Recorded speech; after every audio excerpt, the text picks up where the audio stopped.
ہارون کے بیٹے کا واقعہ. شروع مجلس میں نے عرض کیا تھا نا کہ آج ایک ہارون کا واقعہ آنے والا. ہارون بدترین اور ظالم ترین دشمنان اہل بیت میں سے ایک ہے. 7ویں امام کو زہر کو دے کے شہید کیا, یہی کتنا بڑا جرم. اس سے پہلے 14 سال اس قید میں بھی رکھا. دونوں چیزیں اس کے نامہ اعمال میں شامل ہیں. معصوم امام کو 14 سال اس قید خانے میں اس کو بیان نہیں کرنا چاہتا ہوں اس لیے کہ وقت کم ہو گیا, اور پھر آخر میں زہر دے کے بھی شہید کیا. حجاج ابن یوسف کی طرح سے اس کا بھی طریقہ کار یہ تھا کہ کوئی شیعہ زندہ نہیں رہنا چاہیے. تو اب امام نے حجاج کے زمانے میں کون تھے امام؟ چوتھے. کہا تقیہ میں چلے جاؤ. ہارون کے زمانے میں 7ویں امام, کہا تقیہ میں چلے جاؤ. اور ہارون روزانہ پریشان. اس کو مزہ آتا ہے مومن کا خون جب وہ بہتا دیکھتا. وہ جو واقعہ میں نے بتایا کہ 60 سادات کرام شہید ہو گئے, وہ تو صرف اس کی زندگی کا 1 گھنٹہ, پوری زندگی اس نے ایسی ہی گزاری.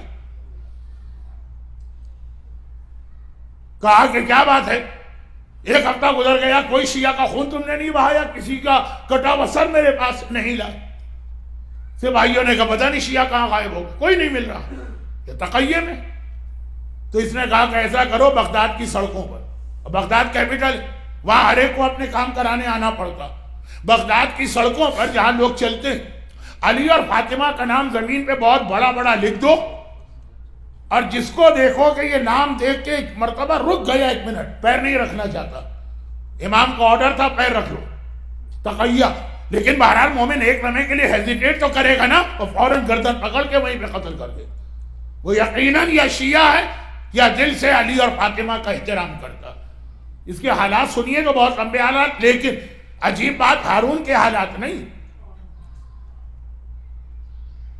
عجیب بات ہے ہارون کا 3را بیٹا,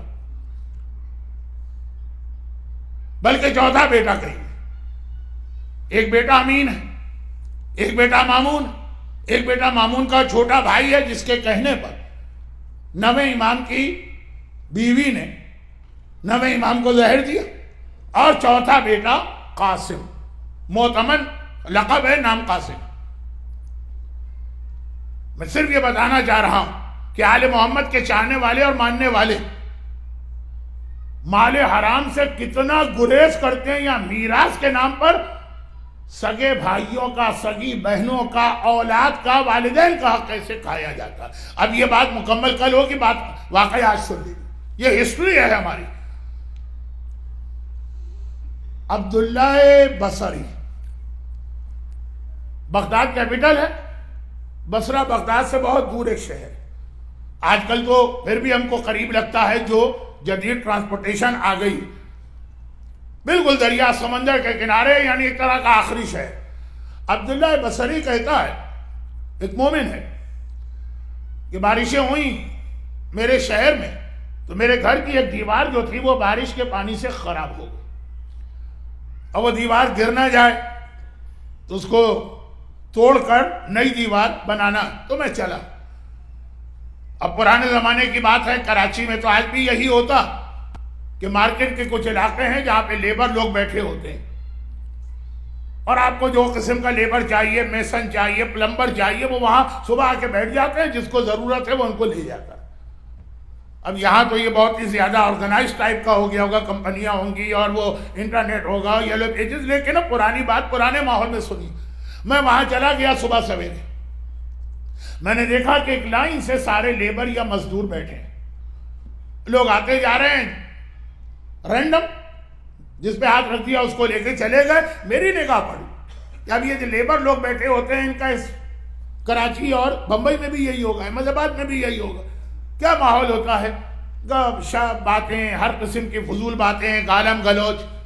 ایک ایسا مزدور ایک کونے میں بیٹھا ہے جو بیٹھا ہوا تلاوت قرآن کر رہا ہے, انتظار بھی کر رہا ہے کوئی آ جائے, لیکن جب تک کہ کوئی نہیں آتا تلاوت قرآن.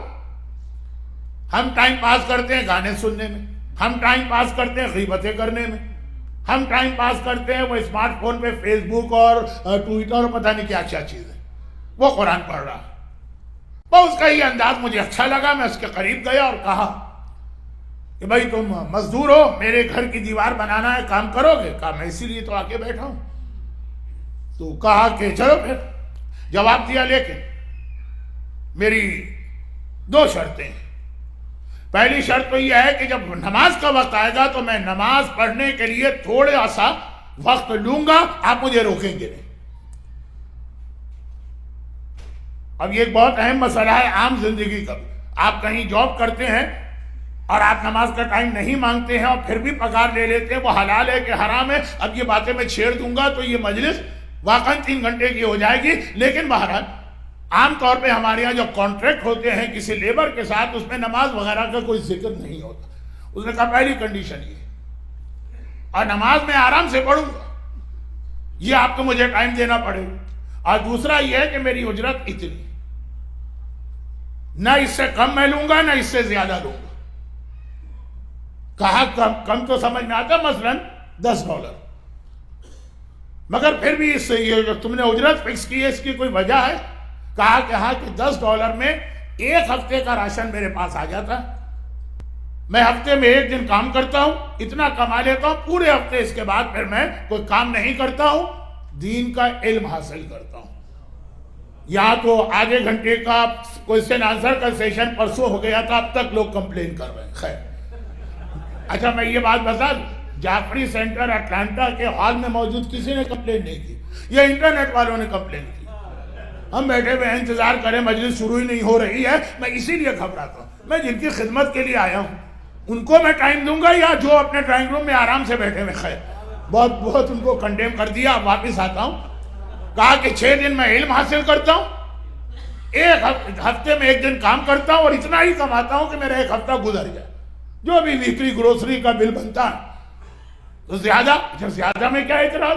کہا کہ نہیں، میں یہ نہیں چاہتا کہ ضرورت سے زیادہ 1 درہم بھی میرے پاس آئے، پھر جو پیسے کی محبت بڑھتی ہے تو پھر آدمی کا پورا ٹریک ہی چینج ہوتا ہے، مجھے وہ رسک لینا ہی نہیں۔ بہت پسند آ گئی اس کی باتیں، عبداللہ بصری کہتے ہیں میں اس کو لے گئے، اور اس نے کام کیا شام تک، اور میں یہ دیکھ کے حیران ہو گیا کہ جتنا ایک لیبر 2 دن میں کام کرتا اتنا کام اس نے 1 دن میں کیا، پورا آنیسٹی کے ساتھ۔ شام کو کام ختم ہوا، اجرت لے کے چلا گیا۔ اب میرے ذہن میں اس کی وہ پہلی بات نہیں رہی تھی، میں نے دیکھا دیوار بھی اس نے بہت جلدی بنائی اور بہت اچھی بنائی۔ جلدی جو کام کرتا ہے تو کام عام طور پہ خراب بھی ہوتا، دیوار بھی بہت اچھی بنائی ہے، پورے دیانتداری کے ساتھ، کسی کو دکھانے کے لیے نہیں، مالک کے مکان کے لیے نہیں، ایسا لگ رہا ہے کام اس نے اللہ کے لیے کیا۔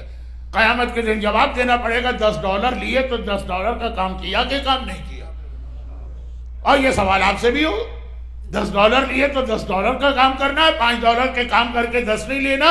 اور کسی سے آپ نے $10 کا کام لیا تو اس کو 10 دیے کہ ہاتھ پہ رکھا دیا، یہ بہت چھوٹے چھوٹے ہمارے یہاں گناہ سمجھے جاتے ہیں، بہت بڑے بڑے پسند آ گئے۔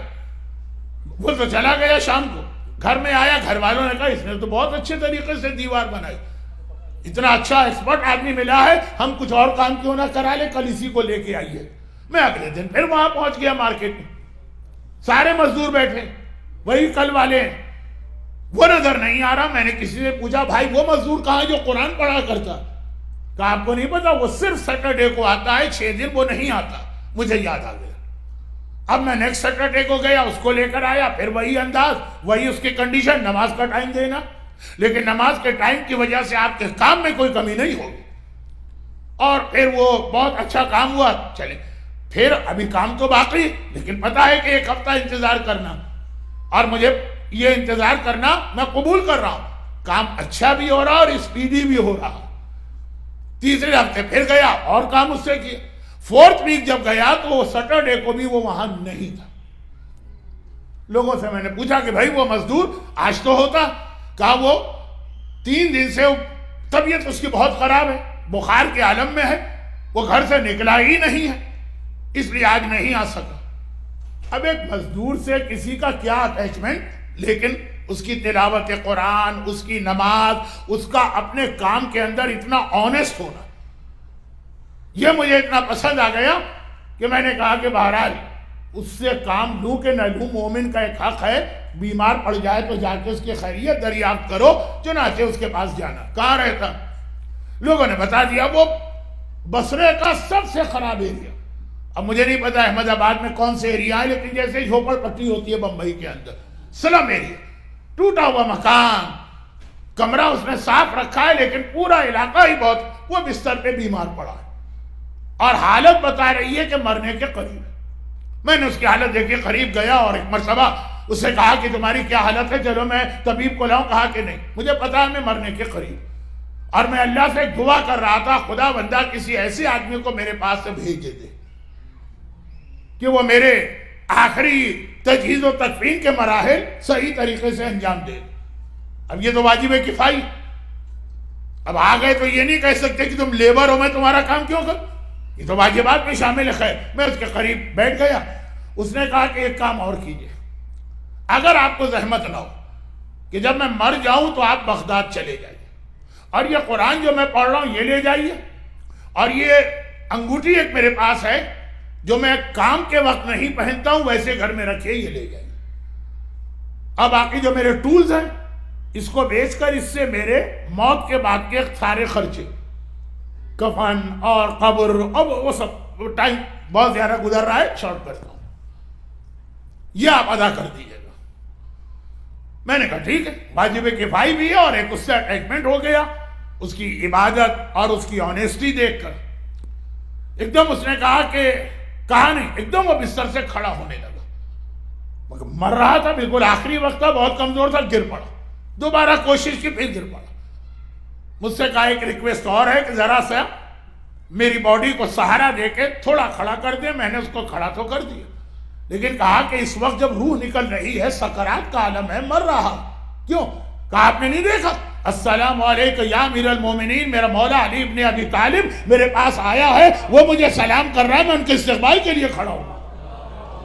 علی تیرے پاس آئے، اس کو آنکھوں سے نظر آ رہا، لیبر، ایسے سلم ایریا میں رہنے والا، مولا کو آنا چاہیے، کوئی بہت بڑا سا $1 ملین کا گھر ہو، وہاں پہ مولا آئے تو شان بھی ہے مولا کی۔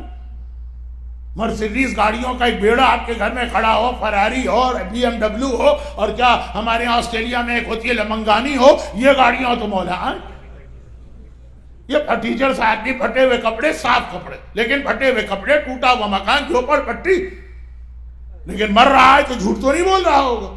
السلام علیکم یا امیر المومنین یہ کہا، دوبارہ بستر پہ گرا، اور ایسا گرا کہ ایسا لگا کہ واقعا مولا اس کی روح کو اپنے ساتھ لے کے گئے۔ اب دیکھیں جو مجلس کے بیچ میں ایک بات کہی تھی، دنیا علی کے چہرے کی زیارت کے لیے تڑپتے ہیں، اور کچھ ایسے خوش قسمت ہوتے ہیں کہ خود علی ان کی زیارت کے لیے آتے ہیں، مگر کیوں؟ کوئی ریزن ہے؟ بس یہ آخری جملے۔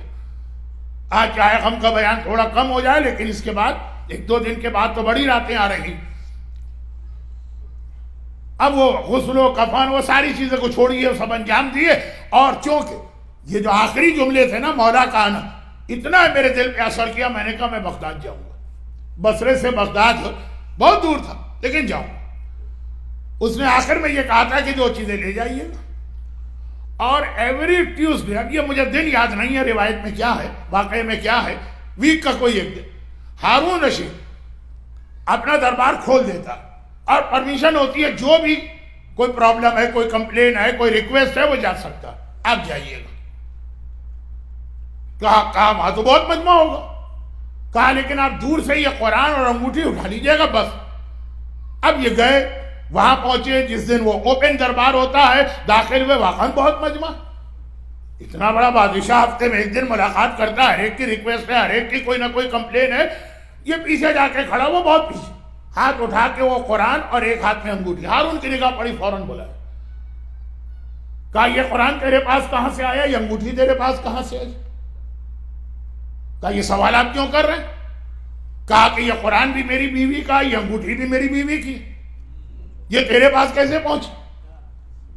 کہا مجھے نہیں پتا تھا، میں تو بس یہ بتا رہا ہوں کہ بصرے میں ایک لیبر تھا جو میرا گھر بناتا تھا، وہ وقت آخر یہ 2 چیزیں مجھے دے کر گیا تھا، اور کہا تھا کہ میں یہ واپس پہنچا دوں کہ یہ امانت۔ ہم پورا بزنس ہڑپ کر جائیں، پوری جائیداد ہڑپ کر جائیں، پورا حق مار کے چلے جائیں، ایک مرتبہ پیپسی پی کے ڈکار لیں کہ ہاں پیٹ صاف ہو گیا ہے، قیامت میں جنت میں پہنچ جائیں۔ اور یہاں ایک قرآن اور ایک انگوٹھا۔ ہارون نے گھبرا کے پوچھا، وہ نوجوان کس انداز کا تھا؟ جو شکل و صورت بتائی تو ہارون کی آنکھوں میں آنسو آ گئے۔ ظالم اپنی جگہ لیکن آنسو آ گئے۔ گھبرا کے پوچھا، یہ آپ رو کیوں رہے؟ کہا وہ میرا بیٹا تھا اور ساری زندگی میرا اس سے جھگڑا رہا۔ اس نے کہا تھا کہ بابا آپ کے پاس مال حرام ہے، ظلم کے ذریعے سے آپ کا محل بنا ہے، میں آپ کے ساتھ رہنے کو تیار نہیں۔ اور اس کے یہ جملے، بھئی گھر والا اگر یہ برائی کرے گا تو بڑی توہین ہوتی، باقی پبلک کہتی رہے۔ یہ جملے مجھ سے برداشت نہیں ہو رہے۔ میں نے اپنے پرائم منسٹر سے پوچھا، برما کی بہت مشہور ہے، کہ بھائی کیا کریں اس کا؟ کہا ایک طریقہ، اس کو دنیا کا مزہ لگا دو۔ اسے دنیا کا مزہ ہی نہیں آیا، کپڑے بھی اتنے وہ سادے پہنتا، میری توہین ہوتی تھی کہ میں بادشاہ پوری دنیا، ہارون اس وقت دنیا کا سب سے بڑا بادشاہ تھا، اور میرا اپنا بیٹا ایسے پھٹے ہوئے کپڑے جو فقیر پہنا کرتے، اور غذا بھی ہمارے یہاں سے نہیں کھاتا تھا، دوستوں میں جا کے سوکھی روٹی کھا کے گزارا کرتا تھا۔ پورے 24 گھنٹے میں ایک روٹی کی عادت تھی، جو وہی $1 اس کا خرچہ بنتا تھا ویک کا، $10 کا۔ لوگ میرا مذاق اڑاتے تھے، کچھ شہزادہ۔ وزیر نے کہا کہ نہیں، اس کو ابھی دنیا کا مزہ نہیں آیا، ذرا اسے دنیا کا مزہ چکھا دی۔ کیسے چکھاؤں؟ محل میں ہر چیز ہے۔ کہا یوں نہیں، آپ ایسا کریں کہ اسے کسی صوبے یا اسٹیٹ کا گورنر بنا کے بھیج دیں۔ اب جب ایک پوسٹ ملے گی، ایک عہدہ ملے گا، وہاں اکیلا ہوگا، اور سب سے زیادہ مالدار اور اچھا صوبہ تھا اس وقت مصر۔ آج بھی عرب دنیا میں اس کی ایک ٹھور ہے، اب یہ لفظ میں غلط کہہ گیا، ممبر کے خلاف ہے، بہرحال پریسٹیجس اسٹیٹ، وہاں کا گورنر بنا کے بھیج دی۔ چند دن رہے گا محل کے اندر، گورنری کا مزہ چکھے گا، پبلک خود ہی خراب کر دے گی۔ میں نے اس کو بلایا اور کہا کہ میں تمہیں مصر کا گورنر بنا کے بھیج رہا ہوں، دیکھو میرا بیٹا مامون یہاں کا گورنر ہے، امین یہاں کا گورنر ہے، معتصم وہاں کا گورنر ہے، تم کو بھی میں گورنر بنا رہا ہوں۔ اس نے کہا بابا خود آپ کی حکومت بھی حرام ہے اور آپ کی گورنری بھی حرام ہے۔ اب یہ ولایت فقیہ کا وہ مسئلہ ہے جو ہماری شیعت کی بنیاد ہے کہ حکومت صرف امام معصوم کا حق۔ بیٹا اپنے باپ سے امام کا نام تو نہیں لے رہا، لیکن صاف ایسی بات کہہ رہا کہ یہ حرام، ہمیں $5 ملے تو ہم چھوڑنے کو تیار نہیں۔ اور وہ پورے صوبے کی گورنری اس لیے چھوڑ رہا کہ جو دینے والا ہے اس کو اس کا حق ہی نہیں ہے، یہ امام معصوم کا حق۔ میں نے اس سے کہا کہ نہیں، میں تمہیں یہ آرڈر لکھ کے دے رہا ہوں، کل تمہیں جانا ہی پڑے گا۔ اگلی صبح کو میں نے اس کو بلوایا، پتہ چلا راتوں رات وہ محل سے غائب ہو گیا۔ اور یہ 2 چیزیں آج تم لے کر آئے، مجھے اس کی خبر نہیں، ڈھونڈ کے تھک گیا۔ میں ابھی اپنی بیوی سے جا کے پوچھتا ہوں، وہاں گیا، بیوی نے کہا، یعنی اس بچے کی ماں نے، کہ وہ جا رہا تھا رات کے اندھیرے میں، ملنے آیا کہ مادر گرامی، کوئی بیٹا خوشی سے ماں سے الگ نہیں ہوتا ہے، لیکن اس وقت اگر میں آپ کے ساتھ رہا تو میرا بابا مجھے حرام میں مبتلا کر دے، حرام سے بچنے کے لیے میں آپ کو چھوڑنے کو تیار ہوں۔ میری آنکھوں میں آنسو آ گئے، بیٹا تو کہاں جا رہا ہے؟ کہیں بھی چلا جاؤں گا۔ ایک جملہ کہا جو ہمارے یہاں تو کہاوت ہے، اس نے حقیقت میں عمل کیا۔ مادر گرامی میں زمین کھود لوں گا، مزدوری کر لوں گا، باپ سے 1 درہم نہیں لوں گا۔ میں نے کہا اچھا بیٹا پھر ایک کام کر، یہ میری انگوٹھی لے جا، اگر تیرے اوپر کوئی بہت برا وقت آ جائے تو اس کو بیچ کے اپنی زندگی بچا لے۔ اور مجھے پتا ہے تجھے قرآن کا بہت شوق ہے، یہ میرا قرآن لے جا۔ جیسے آج اتنے آسانی سے قرآن مل جاتے، پہلے نہیں ملتے تھے، ہاتھ سے لکھنا پڑتے تھے، بہت مہنگی چیز ہوتی تھی۔ یہ 2 تحفے میں نے اس کو دیے، جو مرتے وقت بھی وہ مجھے واپس کر گیا، میراث کے حوالے سے بھی، اور اس کا کوئی اس کے اوپر حق بھی نہیں۔